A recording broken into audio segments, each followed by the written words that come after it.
Hey everyone, welcome back to the Tutorium in Intensive English. My name is Katie. Today's lesson is something I like to call sound shifts. All right, we're going to talk about what a sound shift is first. And you may hear this term, or you may see this term if you ever look up what this is. You could see it called assimilation. That seemed kind of fancy, and I just wanted everyone to understand what was happening. Basically, sounds are shifting, okay? Let's get into that meaning a little bit more. So assimilation or sound shift is when a sound changes to become more like the sound that is right next to it, all right? Now, this can happen inside of a word, and it can also happen between or across two separate words. So a sound maybe at the end of one word can change to sound or become more like the sound at the beginning of the next word. This is what we're going to focus on today. I'm going to focus on these sound shifts across two words. Okay. Why does this happen, right? Other than to make our lives more difficult as second language learners, why would these sounds change? Well, basically, if a change from one sound to another is complicated for your mouth to do, if the moves of your tongue and the other parts of your mouth are too complicated, your mouth will make its job easier and will just make one of those sounds more like the other sound so that it's a smoother transition and fewer moves that your tongue has to make right next and right one after the next, right? So it's really just about economy. Your tongue wants to make its job as easy as possible. Let's get a little deeper into this. So in today's module, I'm only going to talk about the assimilation of N. Now, this can happen in other instances with other sounds. Today, we're going to just keep our scope pretty narrow, pretty simple. We're just going to focus on the assimilation of the sound N. Now, N is, you're going to see in a minute, it's going to interact with the sound M a lot in this case. N and M are both what we refer to as nasal sounds. A nasal sound just means that the air is not only flowing out of your mouth like it does with all sounds, but air is also flowing out of your nasal cavity. Okay, and so any sound that has air flowing from out of your mouth and your nasal cavity is called a nasal. So we can kind of see N and M, they have this thing in common, right? They're not completely separate from each other. Now, N is going to shift to M when the following word begins with a B sound, a P sound, or an M sound. And what do those have in common? Okay, we'll talk about that in a second. Now, N is made with the tip of your tongue touching the area behind your upper front teeth, and M, P, and B are all made with your two lips. Your two lips close and then they open in order to produce these sounds. So M is kind of our common feature in this shift, and that's why M is chosen, right? It has things about it that are like N, and it also has properties about it that are like P and B. Okay, so this is the thing that's kind of bringing everything together, is this M sound. So it's not totally random. Now, yeah, these sounds are pulling in their direction. Let's break down where these occur a little bit clearer on our chart here, with a little more clarity. So when we produce an N sound, like I said, that tip area of your tongue is going to touch this ridge area that is right behind your front teeth. Maybe take your tongue right now and feel that area, or your finger, and feel that area right behind your front teeth. I'll feel mine. There's kind of a ridge there, right? It's hard too.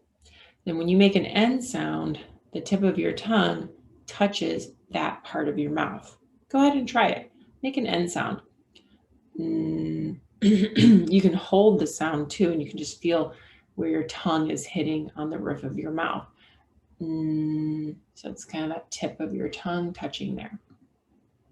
Now, again, like I said, when we make M, P, and B, these are all made by closing both of our lips are involved. We close our lips and then open them. M or B, P, okay? Now, it'd be kind of complicated to go from P, right? That's a harder shift. So your mouth wants to make this easier for you and just pull that N nasal and make it an M nasal. It's a lot easier then for your mouth to accomplish. Let's look at some specific examples, okay? So our first example, queen bed. Now, if I say this slowly, you will hear me produce an N sound at the end of the word queen, right? Queen bed. But if I'm speaking quickly and naturally, not even that quickly, just very naturally and unaware, just not thinking about my pronunciation, I will say this N with more of an M sound. Queen bed. Now I don't say, it's very subtle. Your mouth comes together like it's going to make an N, but it just instead closes your lips because it's preparing to make the B sound. Queen bed, queen bed, queen bed. I have a queen bed in my bedroom. I have a queen bed, queen bed, queen bed. All right, now we have clean paper. Clean paper. Now again, your mouth is going to close like it would, but instead of your tongue making contact with that back area of your mouth, it is going to go into the P sound, right? And when you make an M and a B and a P, your tongue does not touch the roof of your mouth, right? B, P. Your tongue is kind of pulled back in your mouth. So let's try clean paper, clean paper, clean paper, clean paper. I need a piece of clean paper. Clean paper, clean paper. Our last example on this slide is broken mug. Broken mug. Now I'm saying it very carefully. I'm trying to pronounce my N, but if I say it more naturally, broken mug, broken mug, broken mug, broken mug, broken mug, broken mug. Don't give me the broken mug. You take it. All right. Let's do 8 more practice sentences just so we can really hear this in different contexts. My first sentence, I have some clean pants for you to put on. Now I said that very carefully. I have some clean pants, clean pants, clean pants. I have some clean pants for you to put on. Clean pants, clean pants. Jordan will need her rain boots today. It's pouring outside. Jordan will need her rain boots. Jordan will need her rain boots today. It's pouring outside. Her rain boots. Rain boots. Can you hand me that gallon bucket in the corner? There's a leak over here. Can you hand me that gallon bucket? Can you help me that? Can you hand me? Can you help me? Can you hand me that gallon bucket? Gallon bucket? Can you hand me that gallon bucket in the corner? There's a leak over here. Becky baked some brown bread. That's fun to say. That's a tongue twister. Becky baked some brown bread last night. She started making her own bread last year. Becky baked some brown bread. Notice how after that W, my mouth comes together to make the B. Brown bread. Becky baked some brown bread last night. All right, 4 more sentences. V and Matt are renting a pontoon boat on the Chicago River.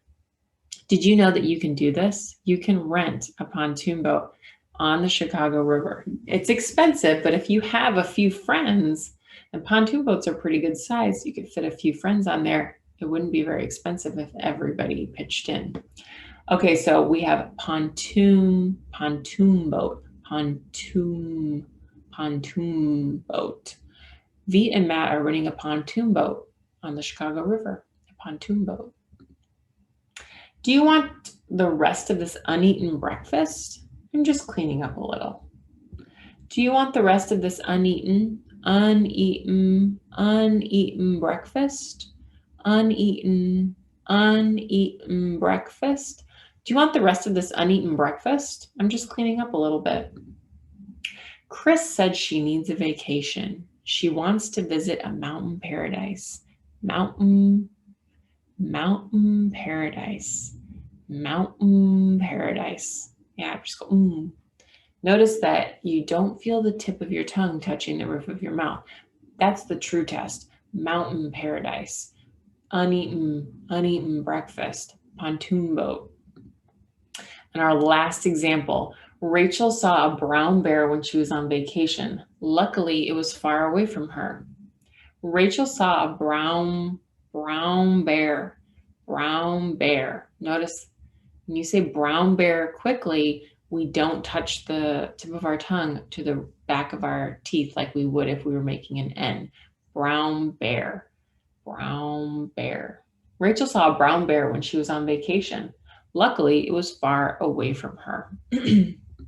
Okay, so how can we use this?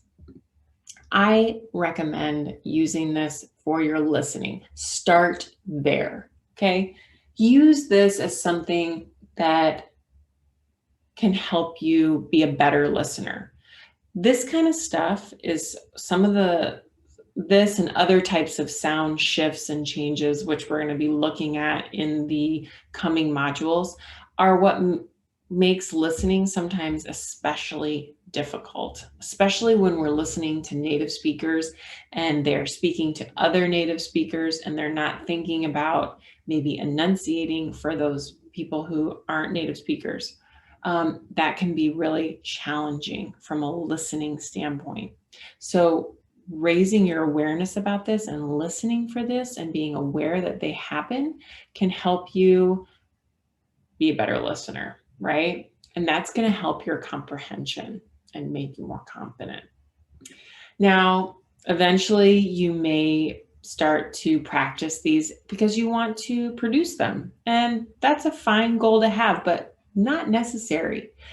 If you do want to practice these, I would say practice them in isolation and, like we did with the sentences here, and really focus on closing the mouth. And in this case, just closing it like you're making a M sound, right? Focusing on producing that M sound, not prolonged though. You're just closing it and then going into the next sound.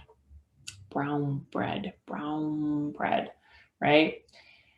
And you can record yourself and listen back and see if it works. But I wouldn't rush into speaking these, right? We don't want to make ourselves, if we're not ready, if our fluency and our other elements of our pronunciation are not ready to receive this, it could actually make us harder. It can make it harder for people to understand us.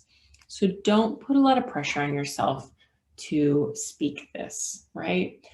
And if you never do, that's fine. You don't need this to be clearly understood, okay? But hey, If it's your goal, then that's great. Just give it time and make sure to practice a lot, okay? So keep listening for sound shifts, and I will see you next time.